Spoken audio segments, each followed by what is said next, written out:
हम हाथ उठाकर गाएंगे, यीशु तेरा नाम है। Yes Lord. प्रभु जी, हम यही इच्छा करते हैं पिता परमेश्वर हमारे जीवन से, प्रभु जी, कि जैसी तेरी इच्छा हो पिता हमारे जीवन से वैसा ही हो पिता परमेश्वर। हम अज्ञानी हैं पिता परमेश्वर, हम नहीं जानते हमारे जीवन से क्या सही क्या गलत पिता, लेकिन आप जानते हो पिता। Yes, Lord. Hallelujah. पिता आपकी मर्जी हमारे जीवन में पूरी हो पिता परमेश्वर। प्रभु जी आप सही राह दिखाना, प्रभु जी Amen. Hallelujah. मदद करना पिता परमेश्वर, आपकी दिखाई हुई राह पर हम चल सके पिता परमेश्वर। यस लॉर्ड पिता परमेश्वर, आए हुए सभी लोगों को आपके हाथ में सौंपते हैं पिता परमेश्वर। सबको उनकी ज़रूरत के हिसाब से तू बात करना पिता परमेश्वर। जो जैसी ज़रूरत लेके आया है पिता परमेश्वर वैसी आप पूरी करके देना पिता परमेश्वर। प्रभु जी अपने आप को भी तेरे हाथ में सौंपती हूँ पिता, जैसा आप चाहें पिता परमेश्वर वैसे वचन प्रभु जी मेरे द्वारा हों पिता परमेश्वर। Hallelujah. मदद करना पिता परमेश्वर, मदद करना राजाओं के राजा यहोवा परमेश्वर। एक बार फिर से आए हुए सभी लोगों को आपके हाथ में सौंपते हैं पिता परमेश्वर। आपकी मर्जी हम सबके जीवन में पूरी हो पिता परमेश्वर। यीशु मसीह के नाम से मानते हैं, आमेन। आइए हम सब बैठ जाएं। प्रभु के नाम की स्तुति हो। एक और नई सुबह परमेश्वर ने दी, एक और नया दिन हम सब यहाँ एकत्रित हैं। आमेन।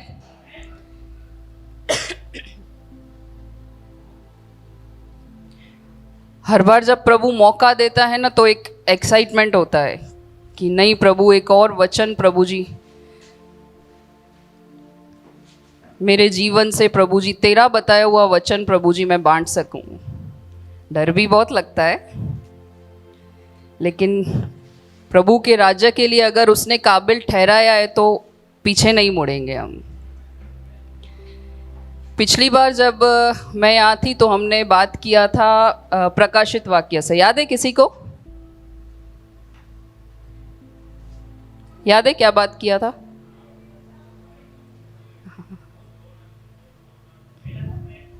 पहला सा प्रेम खो दिया है। इफिसस की कलीसिया से हम पढ़ रहे थे, वहाँ के लोगों से प्रभु नाराज थे कि उन्होंने अपना पहला प्यार खो दिया है। क्या था पहला प्यार? कौन सा पहला प्यार हमने खो दिया? ठीक है, एक बार थोड़ा रिवाइज कर लेते हैं। प्रभु को इफिसस की कलीसिया के लोगों से कंप्लेन था कि उन्होंने मसीह जीवन को एक रूटीन बना दिया है। जैसे शायद हम एवरी संडे यहाँ आते हैं, बैठते हैं, फिर लास्ट टाइम जैसे इन्होंने बोला था कि सब छांट के ना चले जाएं, तो प्रभु को उस कलीसिया से कंप्लेन था कि मसीह जीवन को एक रूटीन ना बना दें। हम सिर्फ आते रहें वचन सुनते रहें, लेकिन अगर जीवन में उसको इम्प्लीमेंट नहीं करते हैं तो फिर एक रूटीन बना दिया है हमने मसीह जीवन को। तो प्रभु उस कलीसिया से नाखुश थे, उसके बारे में हमने पढ़ा था। आज हम आगे पढ़ते हैं, इफिसस की दूसरी कलीसिया को प्रभु क्या लिखते हैं। प्रकाशित वाक्य चैप्टर 2।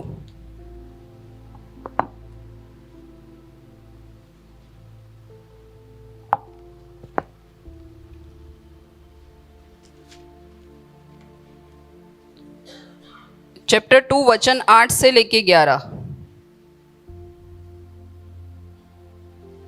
एक बार पढ़ लेते हैं हम लोग पहले, प्रभु क्या कहना चाहते हैं और किसे लिख रहे हैं।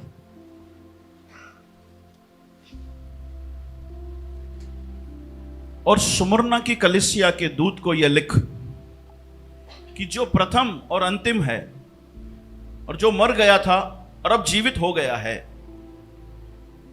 वह यह कहता है कि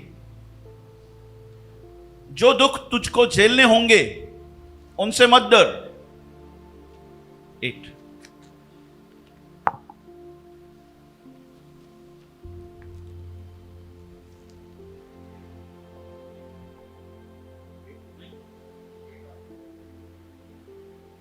8 to 11 साराई।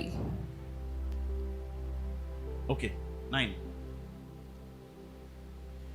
मैं तेरे क्लेश और तेरी दरिद्र का जानता हूं, परंतु तू धनी है, और जो लोग अपने आप को यहूदी कहते हैं और है नहीं, पर शैतान की सभा है, उनकी निंदा को भी जानता हूं। जो दुख तुझको झेलने होंगे उनसे मत डर, क्योंकि देखो शैतान तुम में से कितनों को जेल खाने में डालने पर है, ताकि तुम परखे जाओ, और तुम 10 दिन तक क्लेश उठाना होगा। प्राण देने तक विश्वास योग्य रहे, मैं तुझे जीवन का मुकुट दूंगा।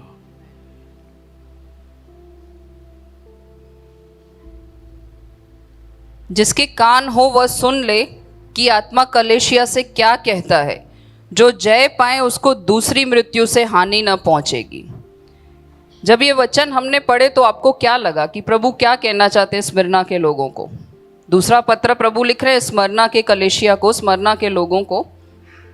यहां क्या समझे हम कि प्रभु क्या कहना चाह रहे हैं?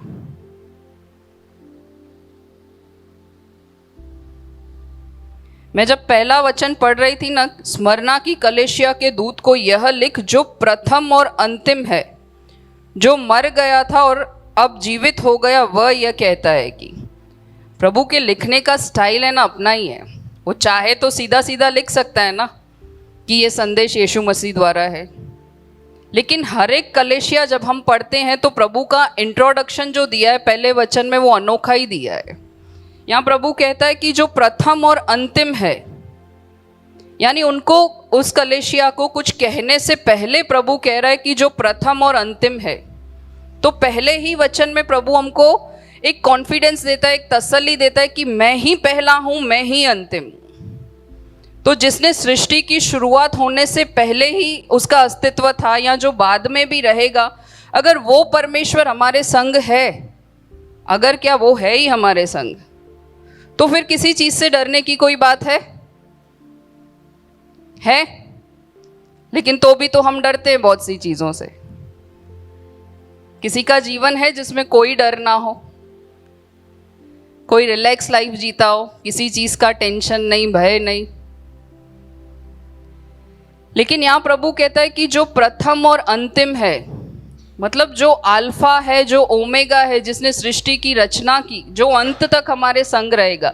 इतना ही नहीं, आगे प्रभु ये भी कह रहा है कि जो मर गया था और अब जीवित हो गया, यानी मौत को भी हरा के वो परमेश्वर जीवित हो गया। तो अगर वो परमेश्वर हमारे संग है तो फिर डर की क्या बात है? प्रभु स्मरना की कलेशिया के लोगों को कह रहा है कि मैं ही अल्फा हूं, मैं ही ओमेगा हूं, तो आपको डरने की कोई ज़रूरत नहीं है। अच्छा, पहले से ही प्रभु इनको तसल्ली दे रहा है, कॉन्फिडेंस दे रहा है, मत डर। यानी ज़रूर प्रभु ने कुछ सोचा है, कोई सिचुएशन ऐसा होगा कि शायद जहां डरने की बात होगी। आगे देखते हैं प्रभु क्या कहता है।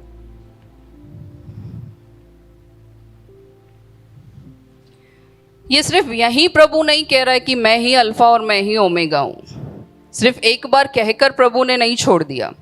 हम एक बार देखते हैं कि यशाया की पुस्तक में चैप्टर 41 में वर्स 4 में, यशाया चैप्टर 41 वर्स 4,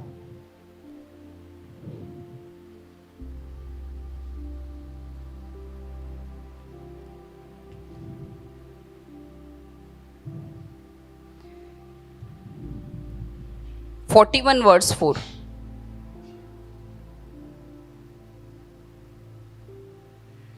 किसने यह काम किया है और आदि से पीढ़ियों को बुलाता आया है? मैं यहोवा हूं जो सबसे पहला और अंत के समय तक रहूंगा, मैं ही वही हूं। यहां पे भी प्रभु यही कह रहा है कि मैं यहोवा जो सबसे पहला और अंत के समय रहूंगा, मैं वही हूं। एक और वचन निकालते हैं, यशाया की चैप्टर 44 में वर्स 6। यहोवा जो इज़राइल का राजा है, अर्थात सेनाओं का यहोवा जो उसका छुड़ाने वाला है, वह यूं कहता है, मैं सबसे पहला हूं और मैं ही अंत तक रहूंगा, मुझे छोड़ और कोई परमेश्वर है ही नहीं। इसी बात को बार बार वचनों से प्रभु दोहरा रहे हैं कि मैं ही पहला हूं, मैं ही अंत हूं। क्योंकि हम लोग शायद एक बार में कोई चीज़ समझते नहीं है, प्रभु बार बार रिमाइंड करवा रहे हैं एक और वचन यशाया में चैप्टर 48 वर्स 12।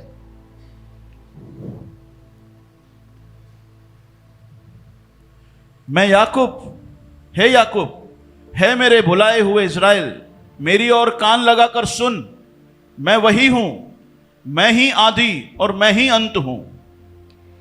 कहने का मतलब ये है कि ये तो मैंने सिर्फ यशाया का पुस्तक खोला, हर जगह प्रभु यही हमें बता रहा है कि मैं ही आदि हूं, मैं ही अंत हूं।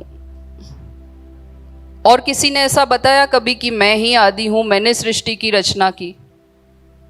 प्रभु यहाँ बार बार कह रहा है कि मैं ही आदि हूं, मैं ही अंत हूं। तो मेरा पहला पॉइंट है कि अल्फा और ओमेगा सिर्फ हमारा परमेश्वर ही है। सृष्टि की रचना करने से पहले सब खत्म हो जाएगा शायद उसके बाद भी, लेकिन प्रभु हमेशा रहेगा। अल्फा और ओमेगा वही है।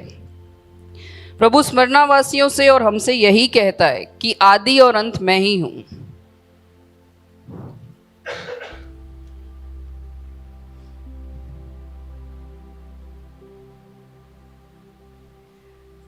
प्रभु स्मरणावासियों को कॉन्फिडेंस में लेके कि आदि और अंत मैं ही हूं, आप लोग डरिए मत, मैं आपके साथ हमेशा रहूंगा, ये सब कह के पहले उनको तसल्ली देता है। आगे प्रभु क्या कहते हैं, मैं तेरे कलेश और दरिद्रता को जानता हूं। यानी प्रभु जानता है कि उनके ऊपर क्लेश हो रहे हैं।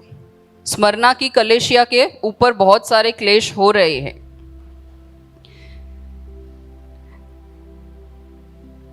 मैं सोच रही थी जब ये वचन पढ़ रही थी कि प्रभु यहाँ कहता है कि मैं ये कहता हूं। अब उन पर क्लेश तो थे, लेकिन एक पल के लिए मैं सोच रही थी कि कितने खुशनसीब हैं स्मरना की कलेशिया वाले लोग कि प्रभु उनसे कुछ कह रहा है। मैं इमेजिन कर रही थी कि प्रभु यहाँ के कहे कि ग्रेस एयरपोर्ट की कलेशिया के लोगों, मैं आपसे ये कह रहा हूं, तो हमारा रिएक्शन क्या होगा?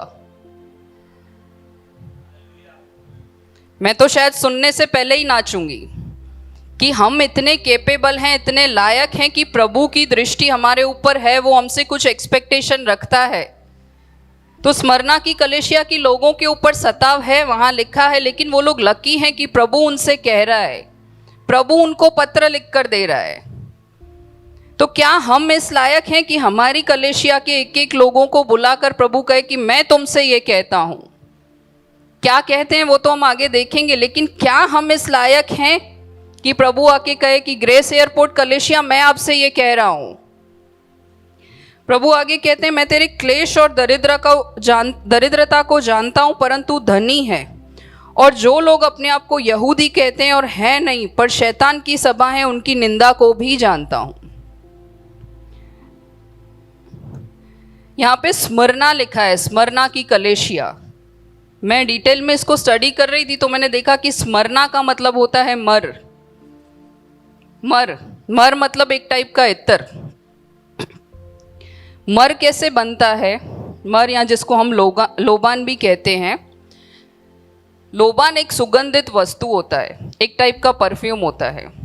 एक स्पेशल टाइप का पेड़ आता है, उसको क्रश किया जाता है, उसकी डालियों को क्रश किया जाता है। जैसे गन्ने का जूस निकलता है तो कैसे उसकी गन्ने को क्रश किया जाता है, उस तरीके से उसकी डालियों को क्रश किया जाता है, उसके ऊपर प्रोसेस होता है, फिर मर बनाया जाता है। तो अब देखिए, इस कलेशिया का नाम ही स्मरना यानी मर है।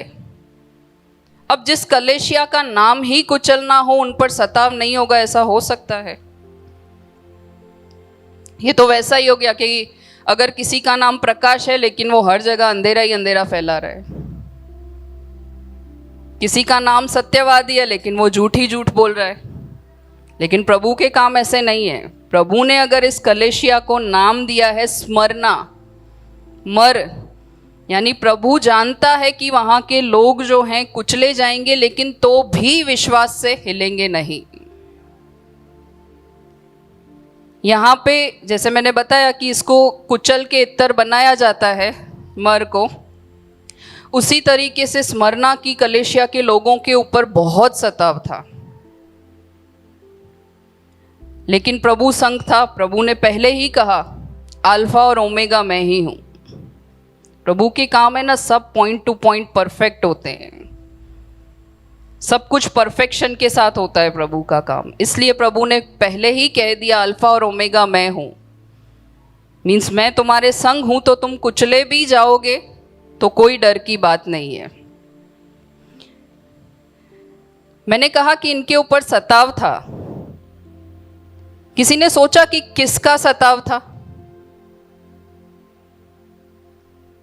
किसी को किसी की लाइफ में क्या इंटरेस्ट है? कोई क्यों सताएगा? क्यों इन लोगों को सताया जाता था? बताइए, क्यों सताया जाता था?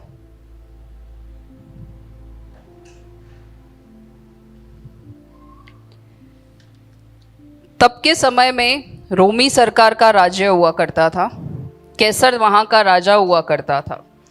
तो वहां किसी को परमिशन नहीं था कि कैसर राजा के अलावा और किसी की आप आराधना करें। अब ऐसे समय में अगर ये लोग यीशु की आराधना कर रहे हैं तो इन पर सताव तो निश्चित था।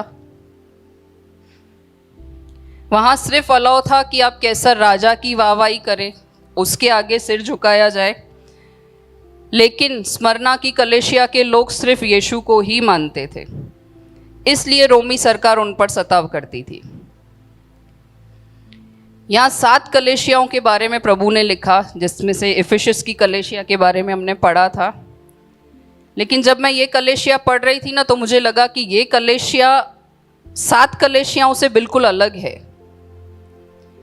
ये जब पूरा मैंने पढ़ा, उसमें कहीं भी प्रभु ने कंप्लेन नहीं किया स्मरना के लोगों को।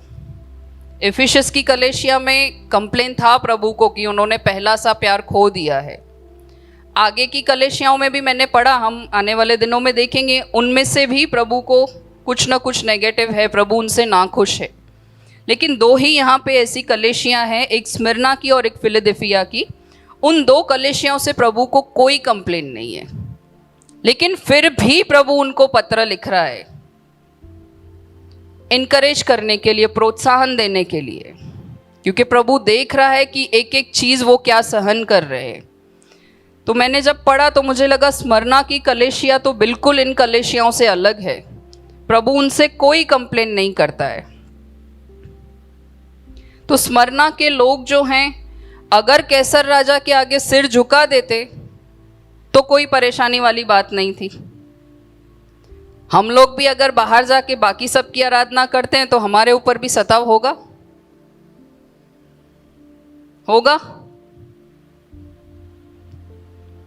घर वाले कहते हैं ये कर लो वो कर लो, लेकिन हमने जब अपना जीवन, हमारी आराधना सिर्फ उस परमेश्वर को दी है तो सताव होना निश्चित है। लेकिन हमारा सताव जो है ना, वो स्मरना की कलीसिया जैसा नहीं है। आगे मैं आपको बताऊंगी कि उनके ऊपर क्या सताव होते थे, लेकिन हमारा सताव अगर हम उनकी कंपैरिजन में देखेंगे तो बहुत छोटा है। इफिसस की कलीसिया से प्रभु को कंप्लेन नहीं था, इफिसस की कलीसिया से प्रभु को कंप्लेन था कि उन्होंने अपना पहला सा प्यार खो दिया है। लेकिन स्मरना की कलीसिया को प्रभु इनकरेज कर रहा है कि तुम लोग मेरे लिए सताव उठा रहे हो, दुख उठा रहे हो, लेकिन उसके सामने प्रभु ने ऐसे ही नहीं छोड़ दिया। प्रभु एक बड़ा रिवॉर्ड दे रहा है, एक इनाम देगा इस सताव को सहने के लिए। हम इंसान है ना, जब तक सामने कुछ मिलता नहीं है ना, कोई चीज़ करते नहीं है। जैसे हम खाना भी बनाते हैं तो ये सोचते हैं कि कोई तारीफ कर देगा, इतने सारे मिर्च मसाले इसीलिए ही डाले जाते हैं। बच्चे कुछ अच्छा करते हैं तो एक्सपेक्ट करते हैं कि पेरेंट्स हमारी वाहवाही करेंगे, कुछ मिलेगा। जब हम काम करते हैं तो सोचते हैं कि बोनस मिलेगा। तो हम इंसान हैं, कभी भी इसी तरीके से कुछ करते हैं ऐसा नहीं है। हर चीज़ के लिए रिवॉर्ड तो एक्सपेक्ट करते ही हैं कि इनाम मिलेगा। तो यहाँ पे ये लोग सहन कर रहे हैं, तो प्रभु ने पहले ही इनको बोला है कि मैं तुम्हें इनाम दूंगा। यहाँ वचन में जब प्रभु कहता है कि प्रथम और अंत मैं ही हूं, जो मर गया था और अब जीवित हो गया है, यहाँ पे प्रभु का पुनरुत्थान दर्शाया है कि जो मर गया था फिर जी उठा है। इसका मतलब सताव सहने के लिए प्रभु ने एक आशा भी दे रखी है कि मैं मरकर जी उठा हूं, तो तुम्हारा विश्वास जो है वो व्यर्थ नहीं है, वो मरकर जी उठा है। तो प्रभु का पुनरुत्थान यहाँ हमें आशा देता है, स्मरणा के लोगों को आशा देता है कि वो है जो आदि और अंत है, और जिसका पुनरुत्थान हुआ है वो हमें आशा देता है। और आशा है तो सताव सहना आसान है। आशा नहीं है जहां वहां हर चीज करना कठिन हो जाता है। आप कुछ करते ही जा रहे हो लेकिन सामने कोई आशा ही नहीं है, कोई उम्मीद नहीं है, तो वो चीज को करना बहुत मुश्किल हो जाता है।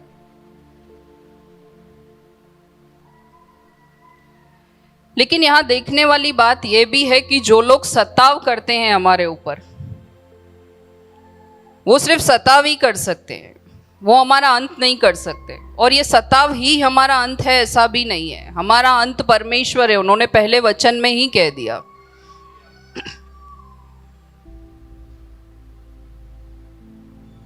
हमारा अंत हमारा खुदा है। जो सताव करते हैं, यहां कलेशिया पर जो लोग सताव कर रहे थे, उनका भी अंत होगा, हमारा भी अंत होगा। इन दोनों अंतों में कुछ डिफरेंस है, फर्क है, जो सताव कर रहे हैं और जो सताव सह रहे हैं।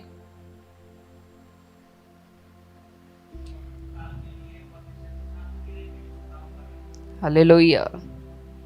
हमारा भी अंत होगा लेकिन हम परमेश्वर से मिलेंगे। वो लोगों का भी अंत होगा जो सताव कर रहे हैं, लेकिन वो अनंत काल के लिए प्रभु से दूर हो जाएंगे। एक वचन पढ़ते हैं, 1 कोरिन्थियन 15 का 19।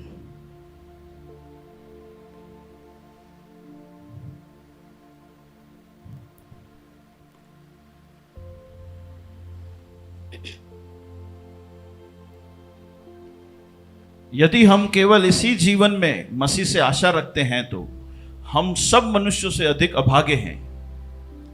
अगर सिर्फ इसी जीवन में हम सोचते हैं कि प्रभु का सेवा करना है, सुसमाचार सुनाना है, प्रभु की आज्ञाओं पर चलना है, तो प्रभु क्या कहता है कि तुम सब मनुष्यों से अधिक अभागे हो। यानी हमसे ज्यादा अभागा तो कोई है ही नहीं। इसलिए मैंने यहाँ कहा कि प्रभु का पुनरुत्थान जो है हमें एक आशा देता है। वो आशा है तभी हम सताव सहन कर पा रहे हैं। लेकिन अगर ये विश्वास सिर्फ यहीं तक है तो हम अभागे हैं। तो ये भूलिएगा मत कि उसका पुनरुत्थान, मौत के बाद का जीवन भी हमारा प्रभु ने लिख रखा है। उसके संग हम रहेंगे। जैसे एक ट्रेन होता है ना, जब हम कहीं सफर करते हैं तो एक गुफा से, टनल से निकलता है। गया है कोई ट्रेन में? तो जब हम उस गुफा के अंदर होते हैं ना, तो सब जगह अंधेरा दिखता है। तो अचानक से वो गुफा आता है तो हम निराश हो जाते हैं कि ये क्या हो गया, थोड़ा बहक जाते हैं, थोड़ा डर जाते हैं उस समय पर। लेकिन उसके बाद जो वो रोशनी आती है ना, तो प्रभु का पुनरुत्थान उस रोशनी की तरह है कि सताव में शायद हम डर जाएंगे, शायद हम डगमगा जाएंगे। ये लोग भी शायद डर गए थे कि इतना सारा सताव हम कैसे हैंडल करेंगे। लेकिन ये लोग भूले नहीं कि उसका पुनरुत्थान जो है हमें एक आशा देता है। उसका पुनरुत्थान है जो हमें सताव सहने के लिए आशा देता है। और सबसे बेस्ट चीज प्रभु ने पूरे बाइबल में क्या किया है, जब हम उसका जीवन देखते हैं तो प्रभु ने कोई भी चीजें यूं हवाएं में नहीं कही कि तुम जाके सेवा करो, तुम जाके ये कार्य करो। जब हम प्रभु का जीवन देखते हैं तो हर एक चीज उन्होंने करके दिखाई है। पहले वो सेवक बने, फिर हमें आज्ञा दी कि तुम सेवक बनो। पहले प्रभु ने पवित्र जीवन जिया, फिर हमें आज्ञा दिया कि तुम पवित्र जीवन जियो। इसी तरीके से सताव भी एक ऐसी चीज है जो प्रभु ने सिर्फ हमें आज्ञा नहीं दिया है। हमने देखा है बहुत सी मूवीज में, तो हम देख भी नहीं पाते, जबकि वो तो पिक्चराइजेशन होता है कि किस तरीके से कीले ठोके गए, कोड़े मारे गए प्रभु को। तो वो सारा सताव उन्होंने सहा, उसके बाद उन्होंने कहा है कि तुम पर सताव होगा। वो सताव भी प्रभु ने सहकर फिर हमें एक एग्जाम्पल दिया कि हो सकता है ऐसा सब तुम्हारे साथ हो। तो प्रभु जो है एक एग्जाम्पल सेट करके देते हैं, हर चीज़ को खुद पर फेस कर कर फिर हमें आज्ञा देते हैं उसे सहने की। तो यहाँ कलेशिया के लोगों के ऊपर अगर सताव है तो वो सताव प्रभु ने भी सहा है, लेकिन उनके पास एक होप है, प्रभु का पुनरुत्थान।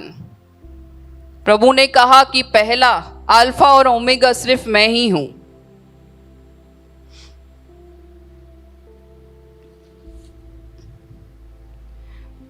वचन 10 में प्रभु कहते हैं जो दुख तुझको झेलने होंगे उससे मत डर। यानी प्रभु ने यहां तसल्ली भी दी है। प्रभु क्या कह रहे हैं, मेरा तीसरा पॉइंट यही है कि सताव से मत डर।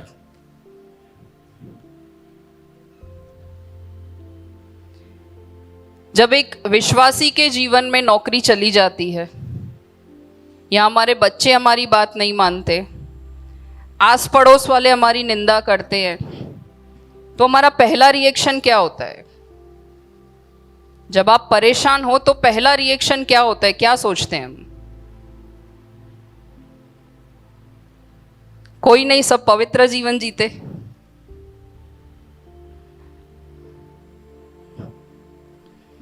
पहला उंगली हमारा कहां उठता है? तू है कि नहीं, देख रहा है कि नहीं? मेरा तो रिएक्शन यही होता है। मैं बहुत इम्पेशेंट हूं, मुझसे चीजें सहन नहीं होती। जैसा मैंने सोचा है अगर लाइफ उस हिसाब से नहीं है, थोड़ा सा भी किसी ने कुछ बोल दिया तो सीधा उंगली वहीं उठ जाती है, ऑटोमेटिक। ऐसे भी कभी नहीं जाता, यूं ही जाता है। तू है कि नहीं, देख रहा है कि नहीं? मेरा ही होता है ऐसा, और किसी का नहीं। मैं ही पापी हूं यहां।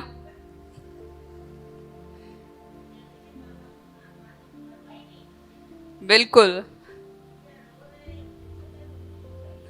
और हमें क्या लगता है प्रभु ऊपर ऐसे ही बैठे हैं, वो देख ही नहीं रहे हमारी लाइफ में जो भी हो रहा है। लेकिन ये बात हम ना भूलें कि अगर जिंदगी में कुछ होता है तो वो भी प्रभु का एक प्लान है, एक योजना है। वो देर से समझ में आता है कि इस सिचुएशन से भी प्रभु का महिमा होगा। लेकिन उसमें भी मैं नहीं कहती कि हम गलत हैं, हम इंसान हैं, ऐसा रिएक्शन आना नॉर्मल है। हम डर जाते हैं, प्रभु पर डाउट करते हैं। लेकिन ऐसी सिचुएशन लाइफ में आती क्यों है? बहुत सी परिस्थितियां ऐसी आ जाती है कि चीजें हमारे कंट्रोल में नहीं रहती। लगता है सब कुछ बिखर जाएगा, सब कुछ हाथ से निकल जाएगा, और हम हेल्पलेस फील करते हैं कि हम उसमें कुछ भी नहीं कर पा रहे। कोई बीमार होता है, हम दुआ करते हैं तो सिर्फ आशा करते हैं प्रभु के कि प्रभु कोई चमत्कार करेगा, लेकिन हेल्पलेस फील करते हैं कि उसके लिए हम कुछ भी नहीं कर पा रहे। जब देखते हैं कि बहुत सारे लोगों के बच्चे गलत ट्रैक पर जाते हैं तो हम दुखी होते हैं, लेकिन हम कुछ नहीं कर सकते उस चीज में, सिर्फ प्रार्थना ही कर सकते हैं।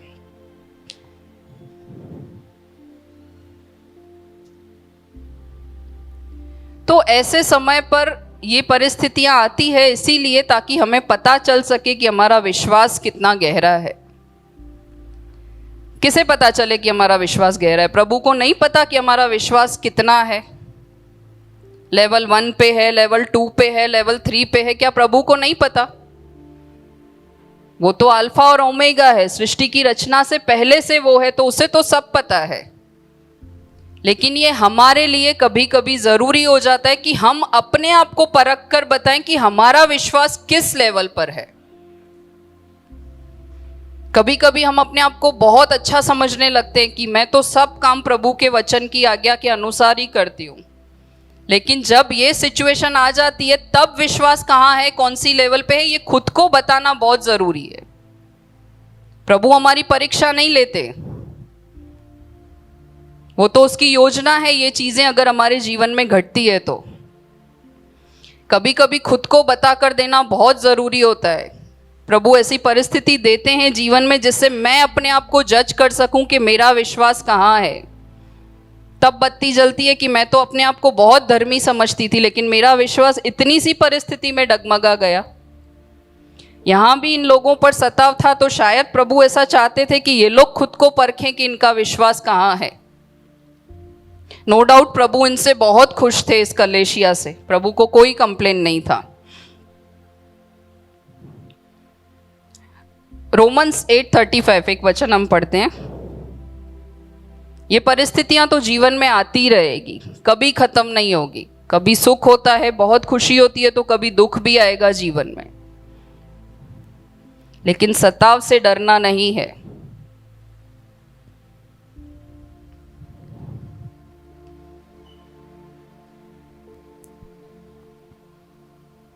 कौन हमको मसीह के प्रेम से अलग करेगा?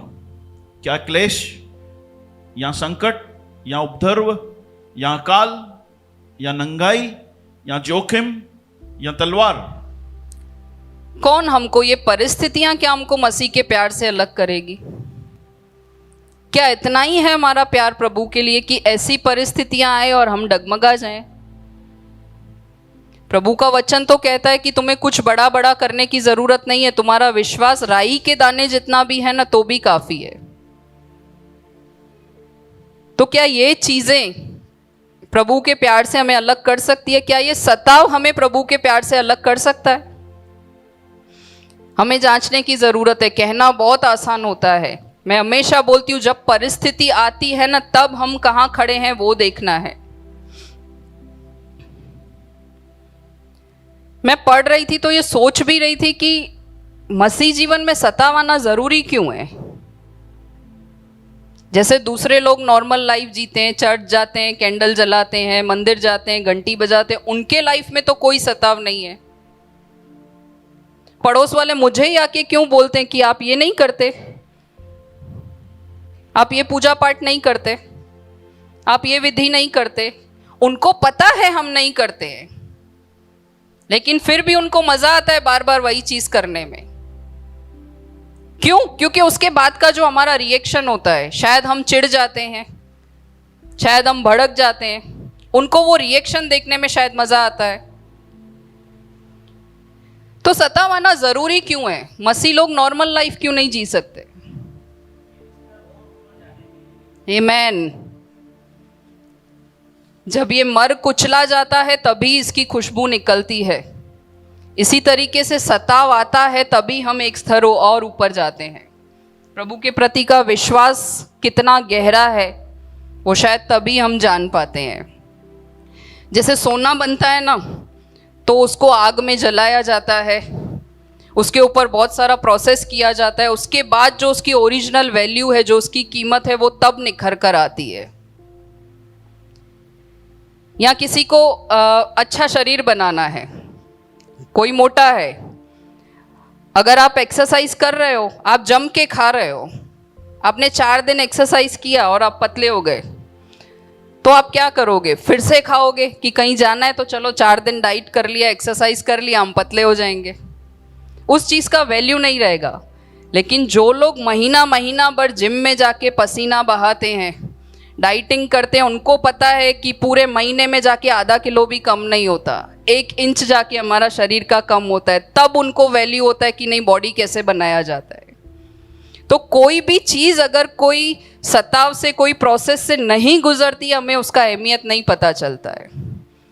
तो इसी तरीके से अगर सताव हमारे जीवन में नहीं आएगा तो हम प्रभु को ग्रांटेड ले लेंगे कि ठीक है ना, उसने मेरे लिए जान दिया, क्या बड़ी बात है।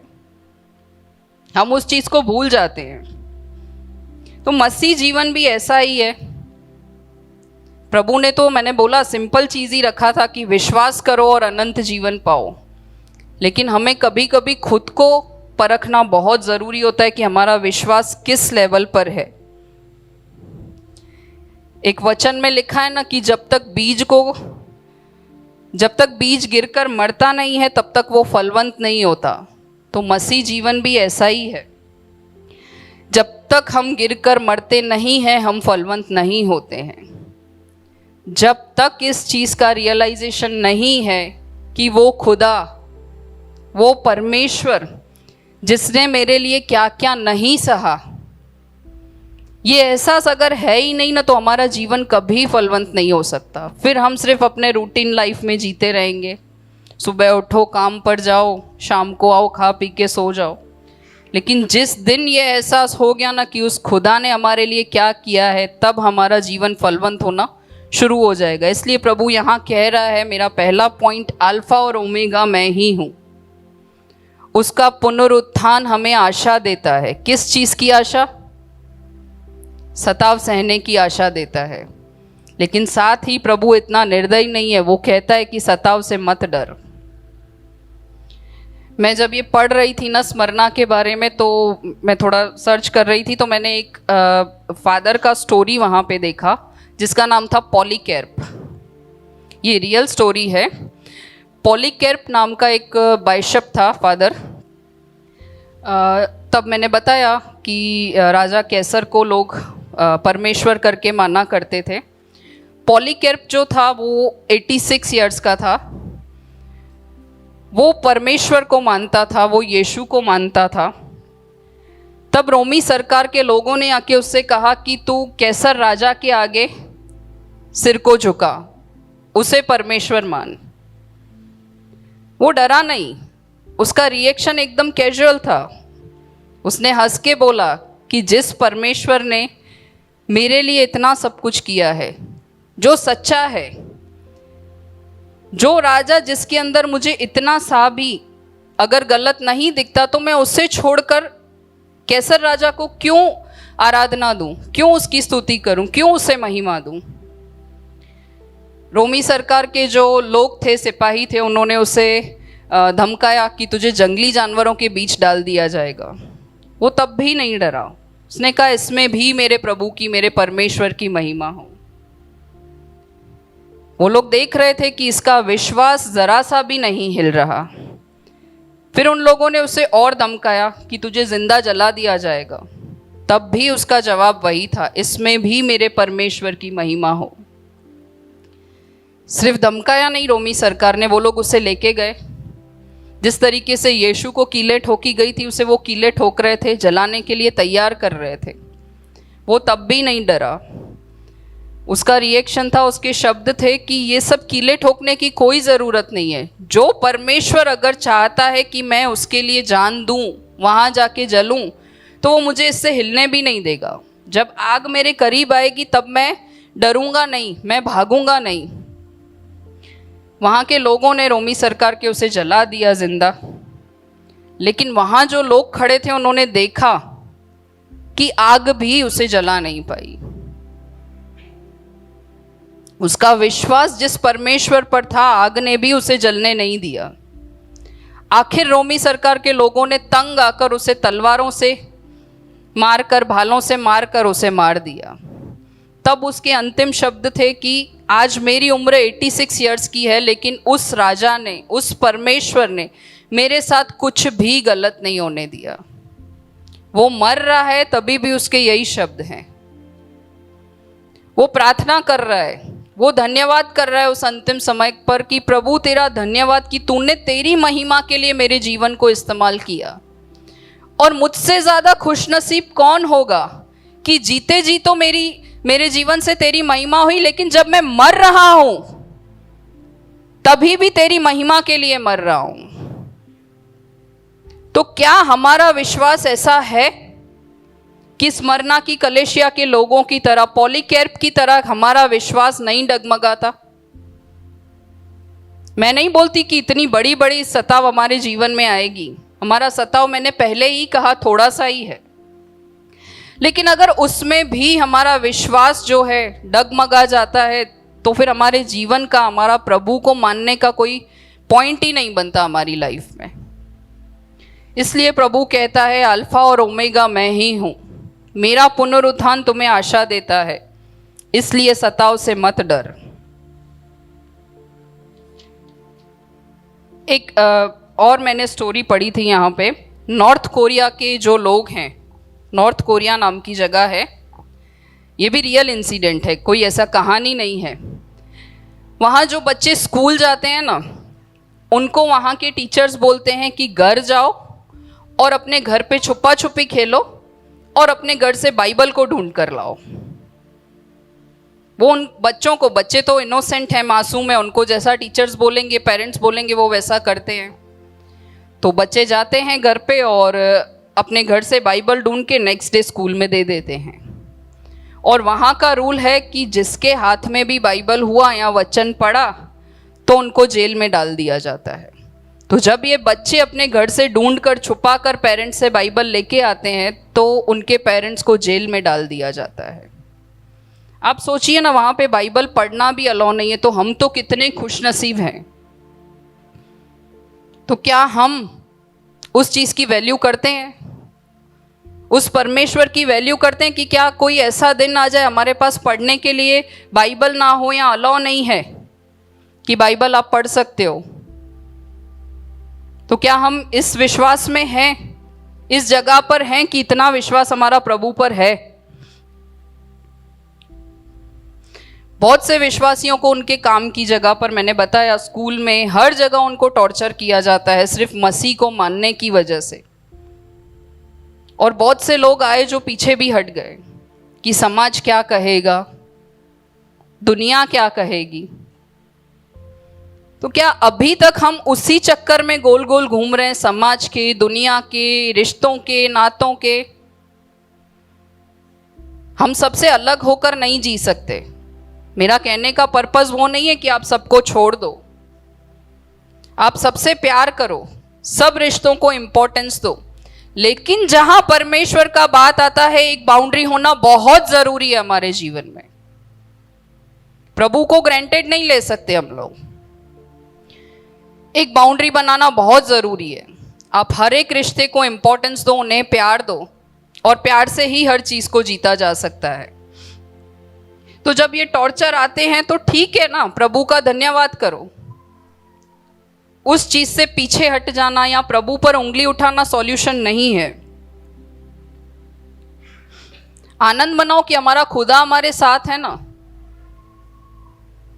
और मेरे हस्बैंड हमेशा बोलते हैं जब आपका ये रिश्ता प्रॉपर है ना तो ये रिश्ते हमेशा प्रॉपर हो जाएंगे। जब आपका खुदा के साथ का रिश्ता परफेक्ट है, आप उसके सामने नजर मिला पाते हो कि नहीं प्रभु तेरे लिए मैं कुछ भी करने को रेडी हूं, तो अगर प्रभु के साथ का रिश्ता प्रॉपर है तो ये रिश्ते तो हो ही जाएंगे। वो सब उसको देखना है, इतना टेंशन हमको नहीं लेना है। बहुत सारे लोगों को शर्म आता है, बहुत लोगों के, स्पेशली यंगस्टर्स को, स्कूल जाते हैं तो जब बोला जाता है कि तू इसको, प्रभु को, यीशु मसीह को मानती है या मानता है, तो शायद बहुत सारे जवान लोग इनकार कर देते हैं, या कभी कभी हम भी इनकार कर देते हैं। तो वो कोई ऐसा ऐरा गैरा खुदा नहीं है, वो राजा है हमारा। तो एक गर्व के साथ हमें बोलना है कि नहीं, मैं उस परमेश्वर को मानती हूं या मानता हूं। वो परमेश्वर हमारे गर्व का कारण होना चाहिए, ना कि हमारी शर्म का। उस पर हमें हमेशा गर्व होना चाहिए। और ये सताव जीवन में आएंगे ही कंपलसरी, ऐसा भी कहीं प्रभु ने नहीं कहा है। जब दानियल को शेर के बीच में डाल दिया गया था तब प्रभु ने उसकी रक्षा की थी, प्रभु ने उसे बचाया था, उसे जरा सी भी हानि नहीं होने दी थी। तो जरूरी नहीं है कि हमारे ऊपर या हमारे जीवन में, हमारे बच्चों पे, हमारे घर वालों पे सताव होगा ही होगा, ऐसा नहीं है। प्रभु का योजना है हर एक चीज में। अगर सताव होता है तो वो भी उसकी योजना है, अगर डालने वाला वो है तो निकालेगा भी वही। इसलिए प्रभु कहता है कि मत डर। यहाँ पे एक बहुत अच्छा पॉइंट था, ब्रैकेट में प्रभु ने लिखा है कि तेरे क्लेश और दरिद्रता को मैं जानता हूं, पर ब्रैकेट में यह भी लिखा है परंतु तू धनी है। तो 2 मिनट के लिए मैं सोच रही थी कि जिन पर सताव होता है वो धनी कैसे हैं, कैसे धनी है? हालेलुया, आमीन। जब हम सताए जाएंगे तो वो सताव होगा, परेशानियां आएगी, लेकिन सामने मैंने बोला प्रभु रिवॉर्ड भी देता है।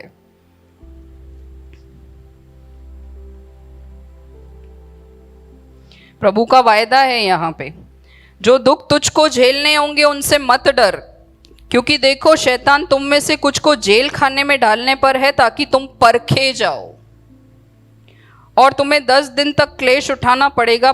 प्राण देने तक विश्वासी रहे। प्राण देने तक विश्वासी रहे। कब तक? एक हफ्ते तक नहीं, एक महीने तक ये परेशानी चलेगी ऐसा नहीं, प्राण देने तक विश्वासी रहे। इतना ही नहीं, आगे क्या आप कहते हैं प्रभु, तो मैं तुझे जीवन का मुकुट दूंगा। हालेलुया। क्या देंगे प्रभु इनाम में? हम करेंगे कुछ इनाम मिलने के बगैर कुछ मिलना नहीं हो तो हम कुछ करेंगे? मैंने बोला ना, मैं खाना भी कुछ न्यू डिश बनाती हूँ ना, तो ये खाते हैं तो मेरा ध्यान वहीं होता है कि अभी तारीफ आएगी। फिर एकने वाला अंदर गया, फिर यूं देखती हूँ कि अभी तारीफ आएगी। हम कुछ नहीं करेंगे जब तक कोई इनाम नहीं होगा। फिर जब ये तारीफ नहीं करते तो मैं सामने से ही पूछ लेती हूँ, अच्छा बना है? तो हम भी ऐसे ही है, सताव सहते रहेंगे लेकिन होप रहेगा, आशा रहेगा। उसका पुनरुत्थान हमें आशा देता है कि प्रभु इनाम देगा। ये सताव आ रहा है, जैसे हम दुख में होते हैं ना, तो तब मेरा पर्सनल एक्सपीरियंस रहता है कि कोई बुरा समय चलता है ना, तो मैं वेट करती हूँ, हाश अब ये चला जाएगा, इसके बाद अच्छा समय आएगा। क्योंकि दुख भी हमेशा नहीं चलता, कोई भी चीज हमेशा नहीं चलती। जिसके कान हो वो सुन ले कि आत्मा कलेशिया से क्या कहता है। जो जय पाए उसको दूसरी मृत्यु से हानि न पहुंचेगी। कितना जोरदार है हमारा प्रभु। एक नहीं, दो दो इनाम। पहले तो जीवन का मुकुट दे रहा है और दूसरा कह रहा है कि दूसरी मृत्यु से हानि ना होगी। अब ये दूसरी मृत्यु क्या है? बिल्कुल नरक में प्रभु जाने नहीं देगा, वो हाथ थामे रखेगा हमारा। दो दो गिफ्ट दे रहा है प्रभु। जब विश्वास योग्य रहेंगे, जब हमारा विश्वास परखा जाएगा, तो वो जीवन का मुकुट देगा और अनंत नरक की आग से हमें बचाएगा। इमेजिन करो ना, जब उस खुदा के साथ अनंत जीवन होगा, जहाँ सिर्फ स्तुति होगी, आराधना होगी, कोई दुख क्लेश सताव नहीं होगा, वो जीवन कैसा होगा? ये अभी तो हम यहाँ सब बैठे हैं, वहाँ तो सब चिल्ला चिल्ला के गा रहे होंगे। उस खुदा की रोशनी होगी वहाँ पे। मेरे को तो ऐसा फील होता है हर जगह ग्रीनरी होगा, रोशनी होगा, हम सब मिलके आराधना कर रहे हैं। कितना इमेजिन करने में ही रोंगटे खड़े हो जाते कि कितना सुंदर माहौल होगा वो। तो खुदा हमसे कह रहा है कि मत डर, सताव आएगा लेकिन मत डर, मैं तुझे इनाम दूंगा।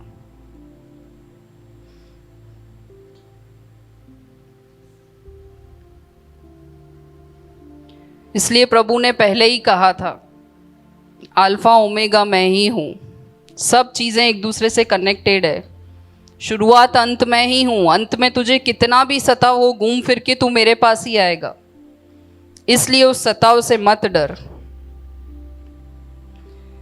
जब सताव आता है ना, हमारे पास दो ऑप्शन होते हैं। प्रभु किसी चीज में फोर्स नहीं करते। दो ऑप्शंस होते हैं जब सताव आता है। आप सताव के समय वापस दुनिया में चले जाओ, प्रभु का इनकार कर दो और दुनिया को खुश कर दो। आपके पास चॉइस है। तब शायद आप दुनिया के सताव से बच जाएंगे। उनकी हाँ में हाँ मिला रहे हो तो उनके साथ मिक्स हो जाओगे। लेकिन जब वो न्याय का दिन आएगा, तब आप अकेले खड़े होगे। तब दुनिया नहीं आएगा आपके साथ। तब जो भी सहना है, जो भी सफ़र करना है, वो आपको अकेले ही करना है। तो एक ऑप्शन आपके पास है कि आप दुनिया के साथ खुश रहो, प्रभु का इनकार कर दो। दूसरा ऑप्शन है, आप ये सताव को इस जिंदगी तक जो क्षणिक भर का है उसको सह लो, जैसे स्मरणा के लोगों ने सहा। लेकिन प्रभु ने उन्हें वायदा किया था इनाम देने का। तो दूसरा ऑप्शन हमारे पास है कि हम प्रभु को ग्रहण कर लें दुनिया के आगे और दुनिया का इनकार कर दें। तब शायद ये जो जीवन है, जो कुछ सालों का है, ये टफ हो जाएगा। लेकिन जो अनंत जीवन, जो जीवन का मुकुट परमेश्वर ने वायदा किया है, वो अनंत जीवन परमेश्वर के साथ बहुत इजी हो जाएगा। चॉइस आपके पास है।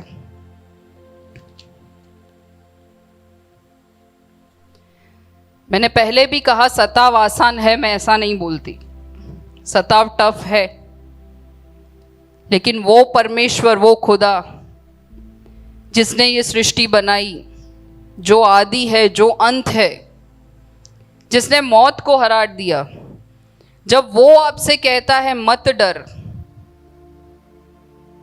मत डर, वो बार बार कहता है मत डर। वो स्मरणा के लोगों से खुश था।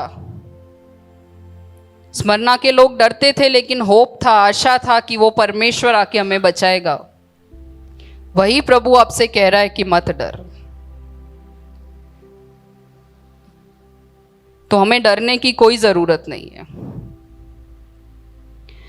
सब कुछ हम हमारे बलबूते पे नहीं कर सकते, हमें डिपेंड प्रभु पे होना है।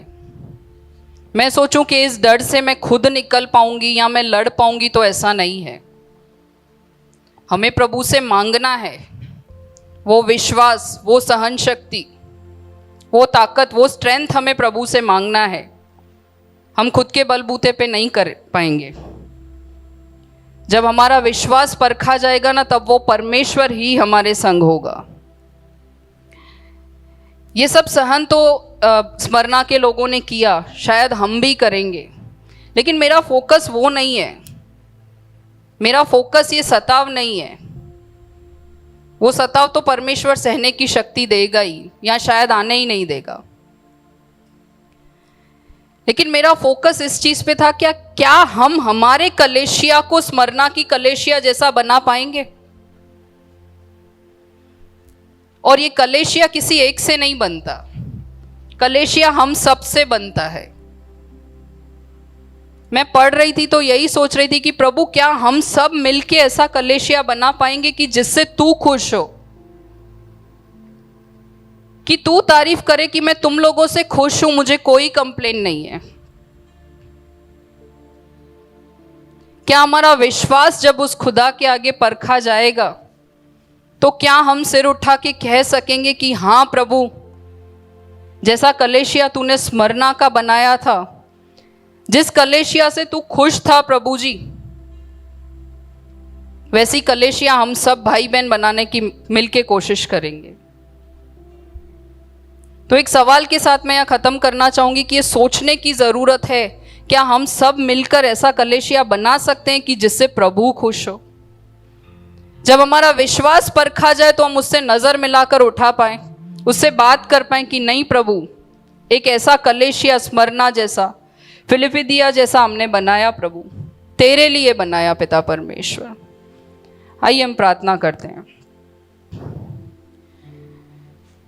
प्रभु जी, तेरे सम्मुख आते हैं पिता परमेश्वर। हम चाहते हैं प्रभु जी, हम मांगते हैं तुझसे परमेश्वर कि प्रभु, जैसा स्मरणा की कलेशिया से प्रभु जी तू खुश था परमेश्वर,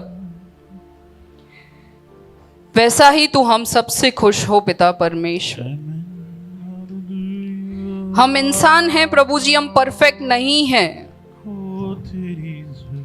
लेकिन मदद कर पिता, हम सब मिलकर प्रभु जी एक ऐसा कलेशिया बना पाए प्रभु जी, जिससे तू प्रसन्न हो परमेश्वर,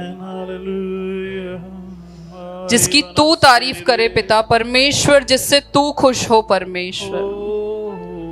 जब हमारे विश्वास को परखने की बारी आए परमेश्वर, तो हम हार न जाएं पिता परमेश्वर, हम तेरे आगे खड़े उतर पाए पिता परमेश्वर। हर एक विश्वासी को तेरे हाथ में सौंपते हैं पिता। उनके सताव को प्रभु जी तू जानता है, उनकी हिम्मत तू बनना पिता परमेश्वर, उनके संग तू रहना पिता। हम सब मिलकर पिता परमेश्वर एक ऐसा कलेशिया बना पाए पिता परमेश्वर, जहां तुझे कुछ भी गलत ना दिखे। मदद करना पिता, मदद करना, हम उस विश्वास में खड़े उतर पाए पिता परमेश्वर। आग में जैसे यीशु के नाम से चांदी आमीन। सोना